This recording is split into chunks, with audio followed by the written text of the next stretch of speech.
Пред 2 недели, јавното обвинителство отвори предмет по сториите на 360 степени за спорните легализации на стамбени згради во општината Чаир. Шемата што ја откривме кај најмалку 20 објекти е иста. Зградите не постоеле во март 2011 година, што е прв услов за да може да се легализираат. Изградени се како дивоградби во последниве години. Сепак, барањата за нивна легализација се архивирани со датум не постар од 31 декември 2018 година, иако многу од подосна легализираните згради во тој момент не биле доизградени или пак воопшто и не биле почнати да се градат. Општината Чаир одговорноста досега ја префрлаше кај барателите на легализацијата, дека доставили изјави во кои тврдат дека објектите им се изградени пред март 2011 година. Ако има неправилности, ќе одговараме. Во меѓувреме, Државниот инспекторат за градежништво направил инспекција во Чаир и предложил да ги преземе овластувањата на градежен инспектор во општината. На потек е Министерството за транспорт. Овој урбан кањон се наоѓа во центарот на Скопје, непосредно до старата Скопска чаршија, а на територијата на општина Чаир. Не треба познавање од градежништвото и урбанизмот за да се заклучи дека тука нешто не е во ред. Двете големи стамбени згради на снимкава имаат прозорци и балкони една кон друга, а се толку близу. Понатаму, објектите се изградени така што целосно опколуваат постоечка семена куќа во подножјето, која сега е осудена на вечен мрак. Ако се прашувате кој урбанист дозволил вакво нешто, одговорот е никој, бидејќи е градено делумно или целосно без дозвола. Според документите кои се јавно достапни на катастарот, на едната локација, односно пониската од двете згради, впишани се само 2 стана и неколку мансарди.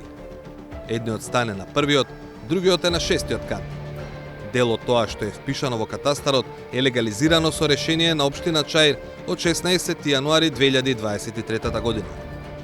На местото на втората зграда пак, во катастарот се впишани 59 засебни единици, и тоа само од 5-тиот кат нагоре. Според еден имотен лист на кој се впишани повеќе станови, недвижностите биле легализирани со решение на општината од 2 мај 2023 година.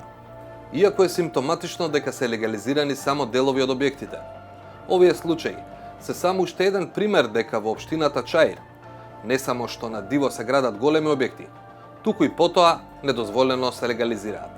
Еве зошто. Според сателитските снимки објавени на Google во јануари 2011-та, најголем објект на просторот е хотелот Арка. Во непосредна близина се пониски куќи. Така е се до август 2016 година, кога почнува рушење на неколку куќи, а на нивно место почнува да се градат големи објекти. Зградите се речиси готови до крајот на 2019 година, со исклучок на кровот, кој е поставен во 2020 година. Или објектите кои станале градежна и функционална целина во 2019 година се легализирани, засега делумно, како да биле готови на 3 март 2011 година. 360 степени најде над 20 вакви легализации на големи објекти досега. Пред обвинителството дотвори предмет, ставот на општината Чаир беше дека барателите на легализација се тие што поднесуваат изјава дадена на нотар во која кажуваат кога бил изграден објектот кој бараат да се легализира. На 28 ноември, градоначалникот на Чаир, Висар Ганиу, беше во Тетово.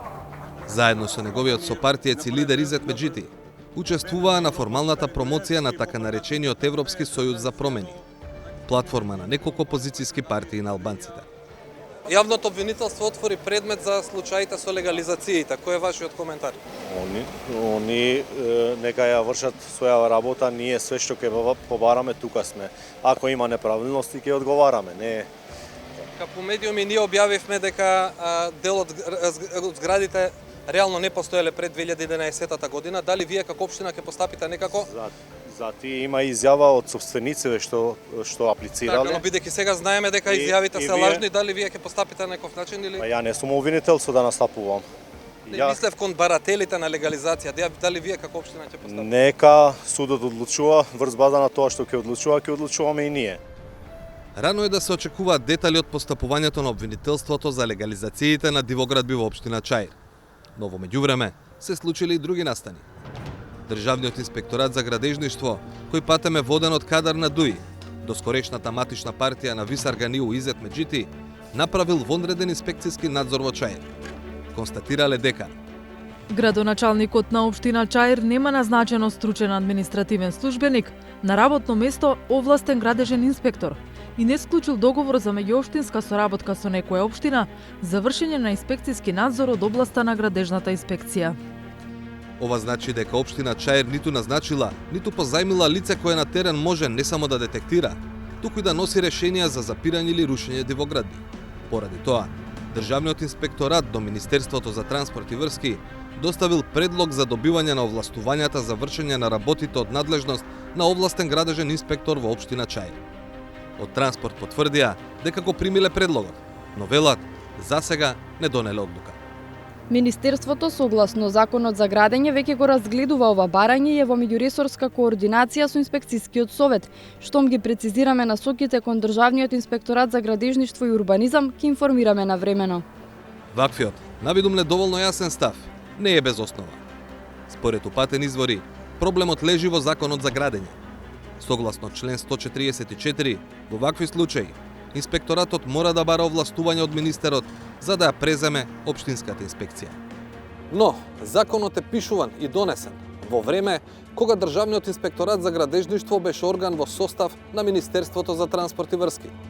Сега е поинаку, ДИГО е независен орган, што значи и дека министерот не би требало да има влијание врз одлуките кои што ги носи инспекторатот. По кој закон ќе реши да постапи министерот Благој Бочварски? Дали инспекторатот воден од кадар на ДУИ ќе ја преземе градежната инспекција во општината предводена од ривалското демократско движење? Дали некој ќе одговара што целосно изигран законот за постапување со бесправно изградени објекти? Повеќе или помалку, сите овие прашања се важни. Не затоа што некои се снашле како да ги огрее сонцето, туку затоа што го направиле тоа на сметка на многу други, кои завршиле во темнина.